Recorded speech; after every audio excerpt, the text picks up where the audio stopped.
Hello guys, welcome to Square 64. Today we are taking a look at the Sicilian defense, especially the Smith-Morra Gambit line.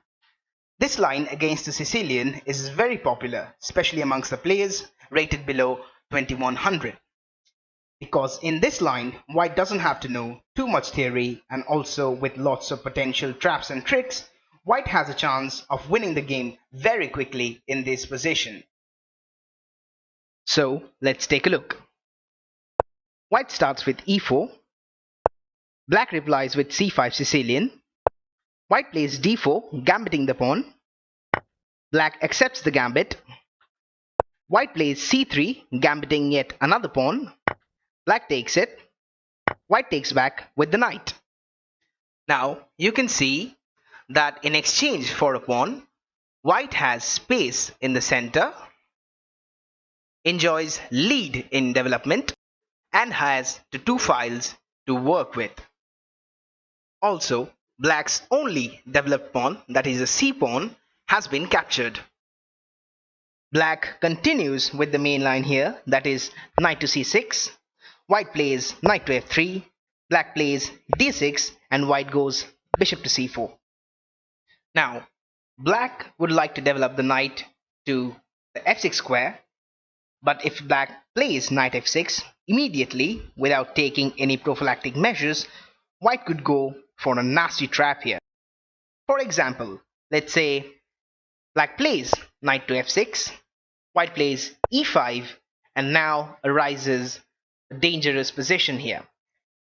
If Black decides to take the pawn with the knight now, this is going to be a great blunder for Black's side.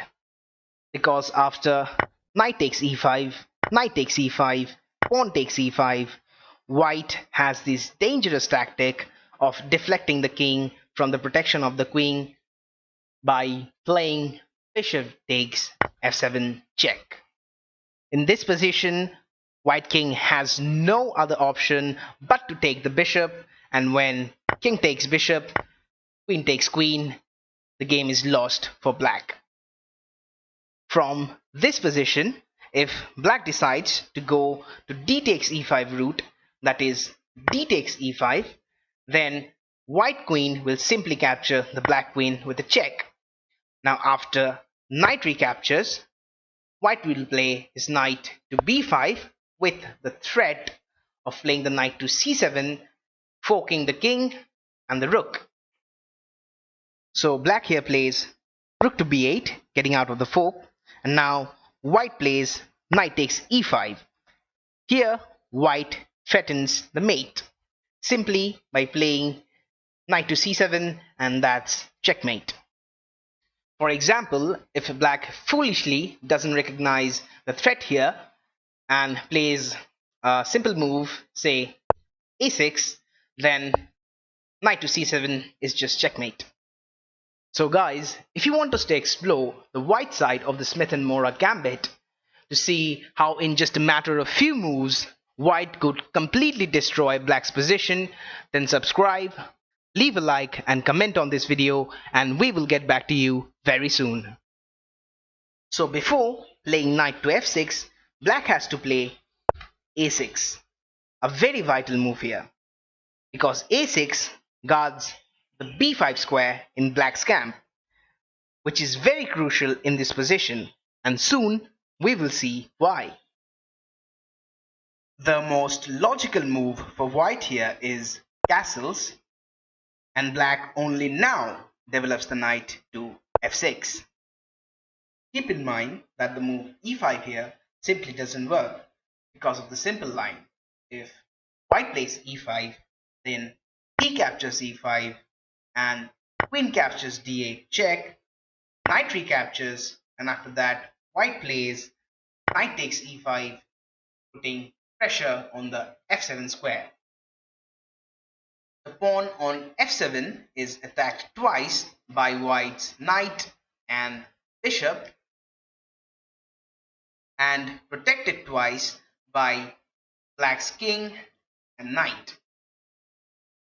Now because White's two minor pieces are attacking f7, the Black knight has to stay on d8 to protect it. But the knight is not at all happy being on the d8 square. So black plays a very clever move, bishop to e6, neutralizing all threats. Because as the pawn on a6 is guarding the b5 square, white's minor pieces cannot pivot on b5 to scare the black king. Also, black is threatening to exchange the light square bishops to simplify the position so that white's deficiency of the d-pawn becomes more prominent. So in this position, white should carry on with the main line, which is queen to e2, rook to d1, hitting the d6 pawn to the queen and making use of the half open file. Here, black wants to play e6 to develop the bishop on e7 and to simply castle kingside to safeguard the king. So white goes on with the main line, queen to e2. Black plays bishop to g4, pinning down the knight. White plays rook to d1, pinning this d6 pawn to the queen. Now black plays simply e6, preparing to develop the bishop and to castle thereafter. White challenges the bishop by playing h3. Bishop takes knight, queen takes. Now black plays knight to e5, forking the queen and the bishop. Black plays queen to e2, knight takes bishop, queen takes bishop, and black now plays the developing move, which is bishop to e7, simply preparing to castle. Now here, if white tries to sneak in and attack by playing e5, black could just counterattack by playing d5, hitting the queen. The queen has to go back to b3, that's the only logical square. Then the knight will go back to e7, hitting this pawn. Now at this position, if white decides to protect the pawn by playing e4 or f4, black will now just play queen to b6, hitting the king and the queen at the same time. White has no option but to take the queen. Queen takes queen. Now simply knight takes queen, and at this position, one bishop, one knight, and the queen has been exchanged from both the sides.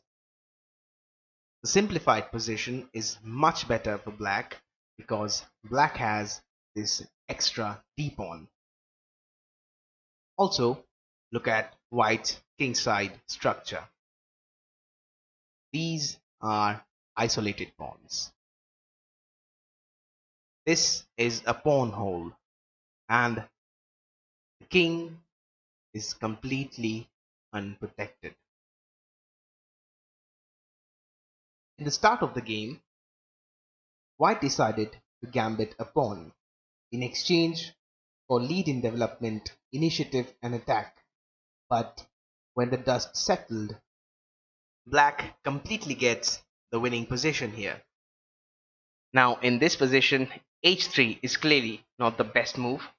The best move for white is to play bishop to f4, attacking the d6 square twice. So black replies with knight to h5, attacking the bishop. Bishop goes back to g3, knight takes bishop. White takes back with the h pawn. Now black replies with h5. The knight is still pinned to the queen here. So queen goes to e3 to get out of the pin. Now black replies with h4. Here the h file is going to get opened, and black's major pieces, two rooks and a queen, are gonna barge in and create an attack along this open h file against the very vulnerable white came. So from this position, bishop to e3 is the best move, and then white has a great reply, knight to e5, double attacking the bishop and the knight. From this position, I have found one game in the database. Here, black is an international master. This game is an example of how black can simply crush white from these positions. I have attached a PGN of this game in the description so you can study the game yourself. So let's see what happened in this particular game.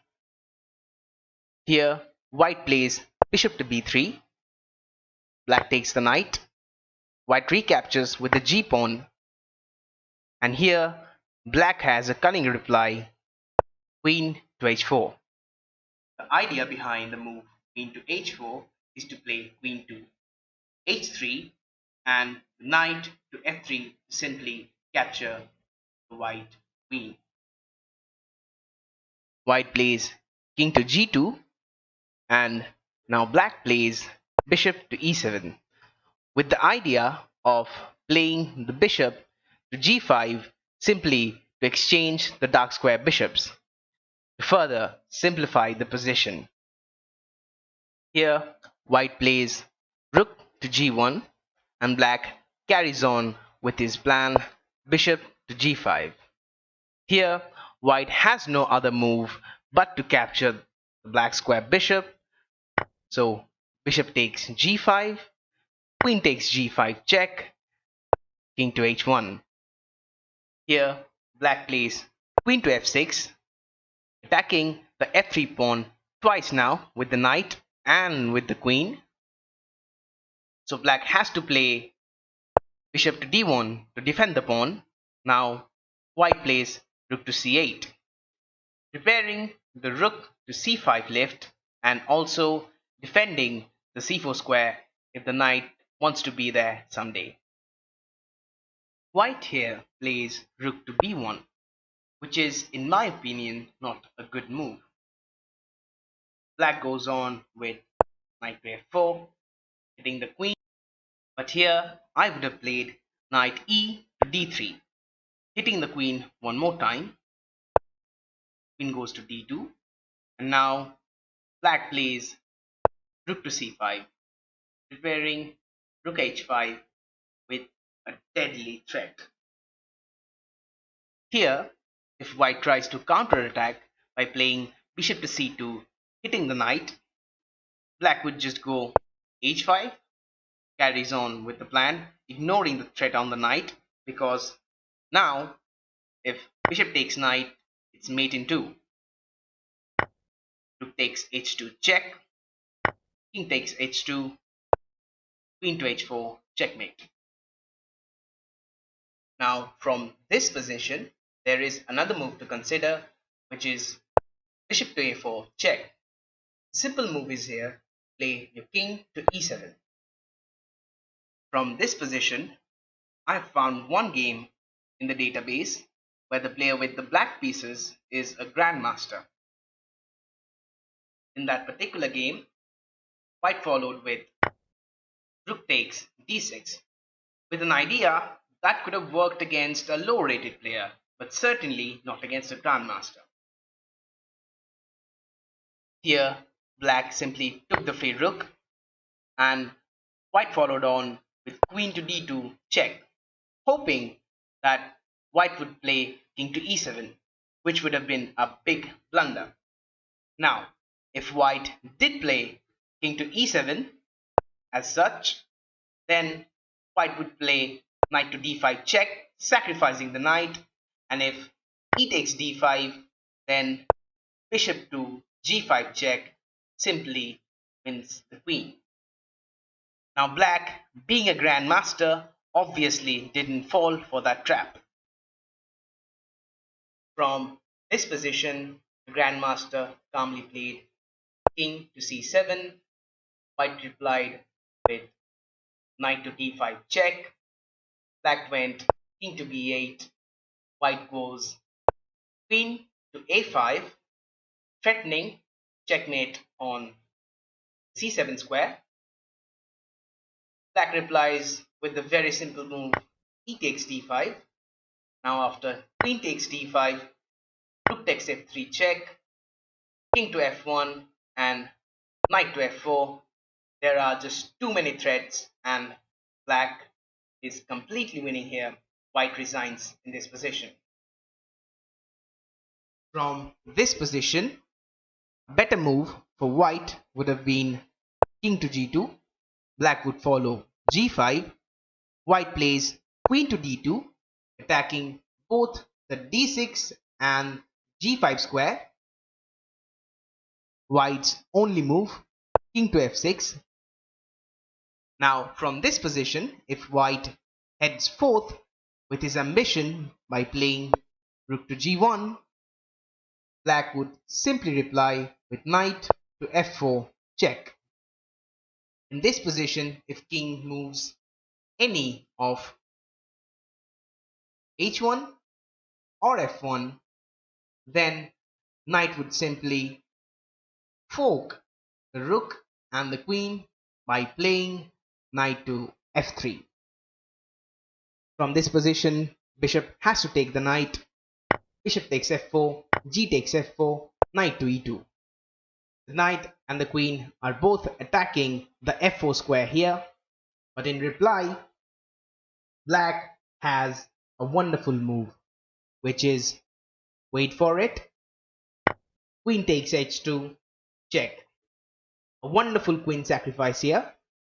Now, if king takes h2, then knight takes f3, getting back the queen.